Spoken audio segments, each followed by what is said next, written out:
நம்ம இன்னைக்கு ஷேர் மார்க்கெட்ல ஷேர் அப்படின்னு எதை சொல்றாங்க? அதோட வேல்யூஸ் எப்படி மாறுது? அப்படிங்கிறத நம்ம இன்னைக்கு பார்ப்போம். நீங்க நம்ம பேஜுக்கு புதுசா வந்திருந்தீங்கன்னா, மறக்காம நம்ம பேஜ ஃபாலோ பண்ணுங்க. நான் உங்க trader Dheena.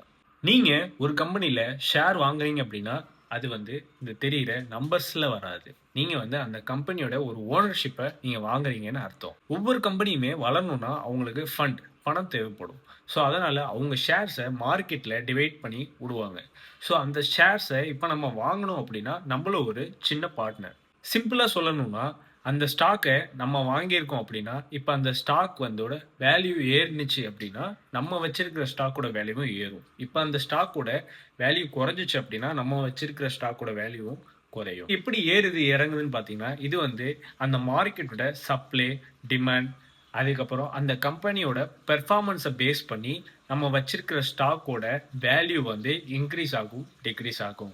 So next time நீங்க ஸ்டாக் வாங்குறப்போ, நீங்க ஞாபகம் வச்சுக்க வேண்டியது ஒண்ணு தான். நீங்க ட்ரேடர் இல்ல. நீங்க அந்த ஸ்டாக்கோட ஓனர். இந்த மாரி இன்னும் நெறைய டீட்டெயில்ஸ் தெரிஞ்சுக்கணுமா? மறக்காம நம்ம பேஜ ஃபாலோ பண்ணுங்க. நான் உங்க ட்ரேடர் தீனா.